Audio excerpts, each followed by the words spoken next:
But okay, let's go into short-term rental stuff. Huh? All right, good. That's okay. Stuff I like to talk about. Okay. All right. So the first point here, why you shouldn't leave Airbnb amid the hike in host fees. A lot of people are freaking out, right? A lot of people are freaking upset. out. You see a lot of chatter online. I'm leaving Airbnb. I'm going to work on direct bookings and everything else. So that's a huge mistake. You're really making quick knee-jerk reactions to stuff. And so you need to take a minute and step back and think about the business we're in and the business we're running. And like any business, there is a cost to acquire customers, right? And so there is a customer acquisition cost in every single business. And I've always been a big proponent. We have a very robust direct booking platform training that we do on the back end of what we're doing with our properties. I'm not saying don't run down the direct booking the direct booking road. We run down these roads parallel, but I am not kicking the OTAs to the curb, because as a business owner and an investor, when I look at my customer acquisition cost, it is always going to be the cheapest on those OTAs. And so even with that rise in hikes on at 15% fees, we were lucky to be paying 3% for customer acquisition with very intentional audiences. And I'm not going to freak out when it goes to 15. I'm going to make adjustments so that my bottom line doesn't get hurt. Right. But when you are running a business and when we have short-term rentals and we're an investor, and it sounds really sexy to say, okay, screw Airbnb and I'm going to go do my direct bookings now. Yeah. Well, when you start running down the direct booking road, there's a cost to acquire a customer. We are very, very efficient at it, probably more efficient than I've heard of anybody else online or other coaches or other investors that I've talked to. We average about an 8-to-1 return on ad spend on our direct booking platform. 8-to-1? 8-to-1. So for every dollar we put into advertising, we get about 8 back. Okay.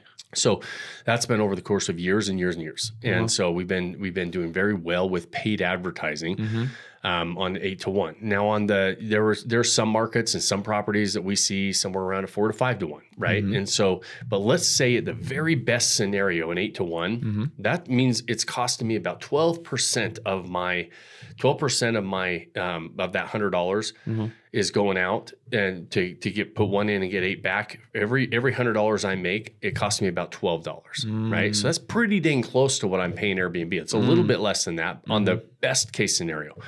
On the average scenario, you're going to be in this situation where a good ad campaign, a good direct booking site is going to be 4 to 5 to 1. Right. So that means I'm going to be 20 to 25% of my cost to acquire a customer on a direct booking platform that's doing really well.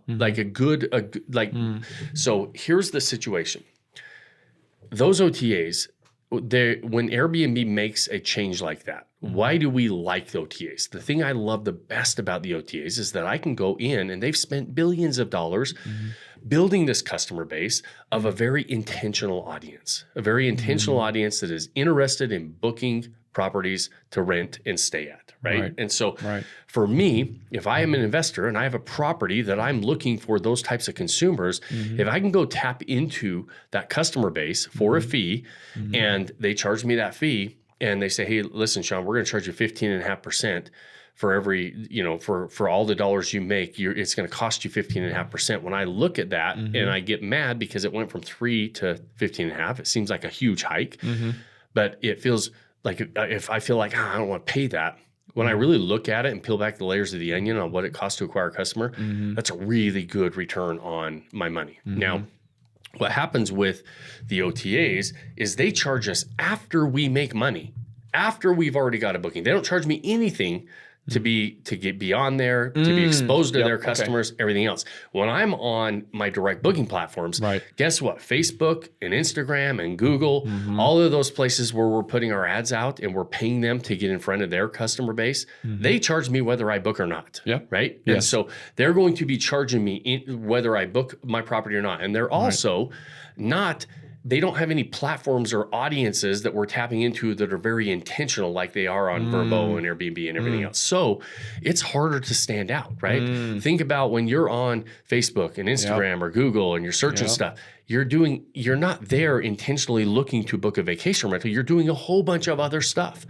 And so the cost to acquire a customer continues to grow on those platforms because it's really hard to get somebody's attention, and we have to pay for all that attention before we make any money. The OTAs, on the other hand, they don't charge us for all that attention, and we only pay them after we make money. So it's still the safest and easiest place for us to go make money. And running a business or being an investor and trying to get in front of consumers that want to book your properties or buy your product is there's a cost to that. And what a beautiful marketplace that we can go to and only pay the cost if somebody pays us money. Yeah. Right. So all the mistakes I make and all the things that somebody says no to, or I don't put the right product out, or I don't have my right pricing on Google, Facebook, Instagram, that costs me money to make those mistakes. It doesn't cost me money. It costs me lost opportunity on the other OTAs, but it doesn't cost me money. And so be very careful to buy into all of the rhetoric out there that after Airbnb makes a change like this,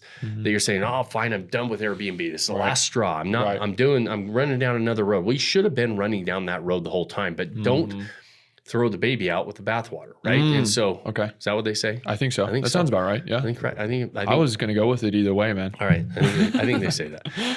But it's saying, listen, don't, just because you don't like one thing, let's not lose a good thing also. Because now the move that Airbnb made, one thing that it did and hopefully will do, and I believe it will, and I think it was their intention, is they're saying, hey, listen, we're really valuable to you hosts because we have a lot of eyeballs. We have a lot of guests looking to book properties. Well, guess what they just made?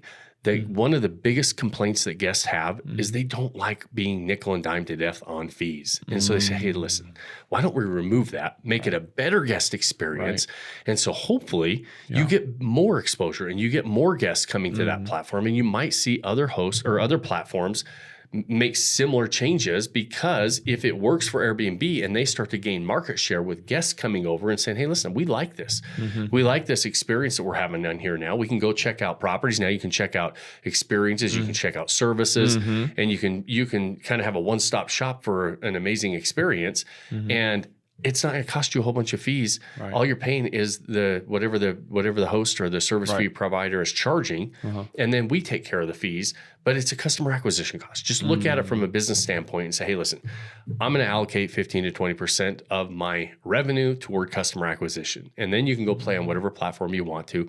And if you're really, really good, you can play in direct booking lane as well, and you should learn that skill set. I'm not saying not to do that. I'm just saying a lot of people are right now saying, I'm done with this and I'm only going to go down this road. Well, I promise you that road is the hardest road. It's the last step that we teach people to do, because it's like adding fuel to a fire that's already burning. If you don't have a fire that's already burning, you're just throwing gasoline on logs and nothing happens, right? And so direct bookings are not going to save an underperformer. It's not going to save your property and get more bookings if you weren't able to make the OTAs work. But when you really break it down, I think it's a big mistake for all these people saying they're done with these platforms when they make these changes, because you're going to pay to acquire customers somewhere. Right. And, you can have very intentional customers on these OTAs. They're looking to book properties. A lot of times they're vetted out. You've got some protections, on those platforms, which are kind of nice, and ultimately you're able to maximize for a minimum or a maximum right now of 15.5%. Some of the other OTAs are less than that. Even though Airbnb made a huge hike, it's still cheaper than you're probably going to pay and be able to acquire, especially if you don't know what you're doing and you're brand new to it. You'll probably be lucky to do put $1 in and get $2 out. Right. Yes. And so, it's a fairly cheap customer acquisition channel. Even with 15.5%, and you're only paying it once somebody books your property.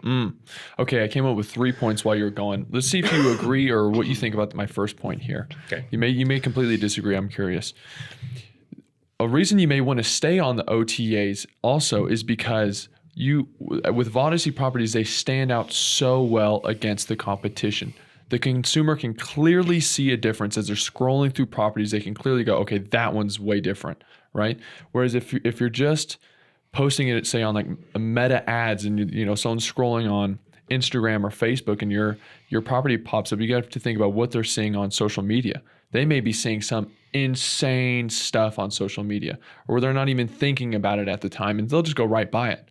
right? But if they're on that specific platform, you stand out way better because you're with your competition. Yeah. Does that make sense? Yeah. You're judged solely Yeah. against other properties. You're not judged on the best, coolest cat video versus, something else that you might pop up on your social platform. And, as you're scrolling, you're only judged against other properties. And we know how to really stand out against other properties. Yeah.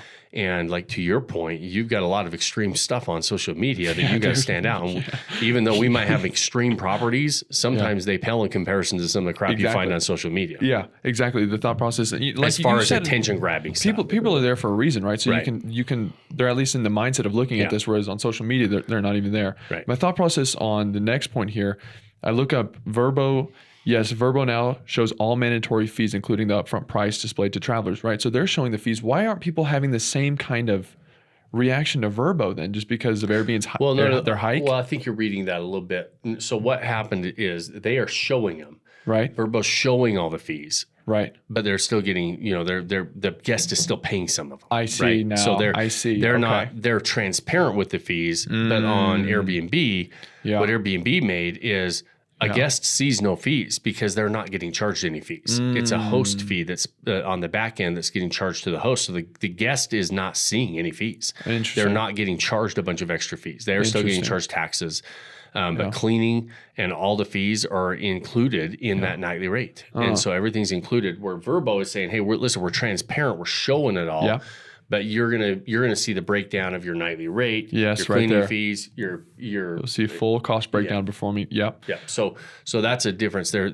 How much longer till they do that? I think they'll wait and see if Airbnb starts to gain market share and a lot of guests start to filter over and start booking and saying, hey, listen, we like this platform a little bit better. It's easier. We don't have to pay extra junk fees as far as the guest is concerned, and additional fees. And if the guest likes it, and it's a better user experience and it actually gains them some market share, then I think you'll see other platforms do it for sure. Interesting. If not, right now, Vrbo is, they're very competitive in the eyes of a host, saying, hey, listen, we're not charging, we're not going to put all the fees on you. We'll still have split fees, and you'll only pay X percent, and then the guest will pay an X percent.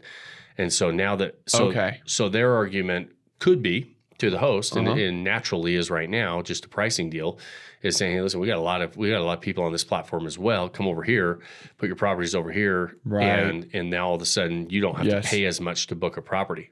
All that's true. That. Okay. But I think that Airbnb's move is to gain some market share with the guest and to have the guest come over. Well, if that happens, there's a filter down effect that is beneficial to us as investors. The more guests that love Airbnb and that are there to book properties, the more opportunities we have to book our property because there's more people looking. Interesting. Okay. So I think I may have just understood this wrong. It sounds like Airbnb is trying to please the consumer, the guest, whereas Vrbo is trying to please the host. Yeah, I think they're trying to please both, right? They're going to still be fairly guest centric as far as what they're trying to do, because they know that that's what is so valuable to the host and to the guest. They have enough hosts that are on those platforms that they used to be very host centric, right? Because the guest is not going to come over to your platform unless you have a lot of options to choose from. Now they have a lot of options to choose from, and so now they focus a little bit more on the guest. Okay. All right, I feel satisfied with that. How do you want to keep going? No, that's good. Okay, let's go into our next thing. So